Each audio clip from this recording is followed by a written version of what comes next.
ப்ளவுஸை வச்சு இந்த ஃப்ரண்ட் நெக்கை மார்க் பண்ணும்போது கரெக்டாக தான் மார்க் பண்ணுறேன். ஆனால் தச்சதுக்கப்புறம் ஒன்று பெருசாகிடுது இல்லை சின்னதாகிடுது அப்படின்ற பிரச்சனை உங்களுக்கு இருக்கா? அதை எப்படி சரியாக மார்க் பண்ணுங்கிறத இந்த வீடியோவில் பார்க்கலாம்.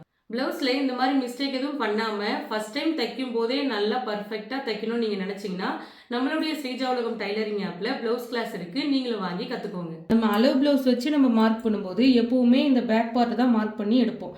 இப்போது ஃப்ரண்ட் பார்ட் நான் மார்க் பண்ண போகிறேன். அதுக்கு முன்னாடி இந்த பேக் பார்ட்டை அப்படியே வச்சு ஃப்ரண்ட் பார்ட் மார்க் பண்ணுறதுக்காக இதே மாதிரி ட்ரேஸ் பண்ணி வச்சுக்கணும்.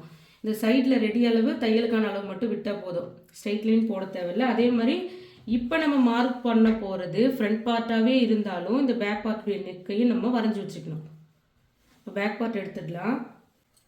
ப்ளவுஸில் எப்பவுமே நம்ம ஃப்ரண்ட் பார்ட் மார்க் பண்ண போகிறோம்னா இந்த கொக்கிப்பட்டி பக்கம் தான் மார்க் பண்ணணும்.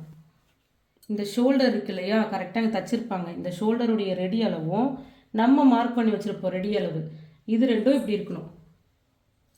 ஒன்றா வச்சுட்டு இந்த ஊக்பட்டி இருக்கு இல்லையா, இதை வந்து நம்ம கரெக்டாக எடுத்து விடணும். இந்த கழுத்தில் எந்த சுருக்கமும் வரக்கூடாது, இந்த மாதிரி கரெக்டாக எடுத்து விட்டுறணும். அதே மாதிரி நம்ம வரைஞ்சிருக்க ஆம்ஹோல் ரவுண்ட் சைடில் ஏற்கனவே தச்ச ப்ளவுஸோட ஆம்ஹோல் ரவுண்ட் இப்படி இருக்கிற மாதிரி இப்படி எடுத்து விட்டுறணும்.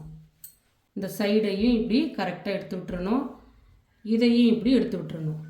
கரெக்டாக இந்த மாதிரி எடுத்து விட்டதுக்கப்புறமா இதை ஸ்ட்ரெயிட் பண்ணிக்கணும். இது எங்கே வருதோ அதுக்கு ஏற்ற மாதிரி இந்த ஊப்பட்டியை இப்படி ஸ்ட்ரெயிட் பண்ணிக்கணும்.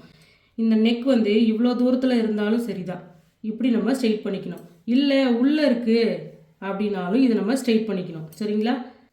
இப்படி சுருக்கம் இல்லாமல் பார்த்துட்டு இந்த ரெடி அளவை மார்க் பண்ணணும். அதே மாதிரி இந்த அளவு. இதுக்கப்புறம் தான் நம்ம வந்து ஊப்பட்டி ஐப்பட்டி தைக்கிறதுக்கு 1/2 இன்ச்சு விடணும்.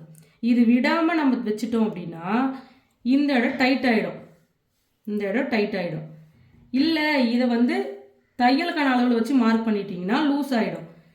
இதை கரெக்டாக வச்சுட்டு இந்த இடத்துல கரெக்டாக தையலுக்கான அளவு விட்டிங்கன்னா உங்களுக்கு நெக் வந்து பர்ஃபெக்டாக இருக்கும்.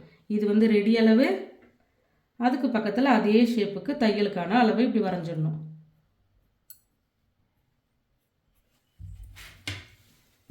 இப்போ இந்த இடத்துல வந்து 1/2 இன்ச்சு ஊப்பட்டியை நைப்பட்டி தைக்கிறதுக்காக மார்க் பண்ணணும். இந்த மாதிரி இப்படி தான் அளவு ப்ளவுஸ் வச்சு கழுத்தை மார்க் பண்ணணும். நமக்கு தெரிஞ்ச விஷயத்தை நம்ம மற்றவங்களுக்கும் சொல்லிக் கொடுப்போம்.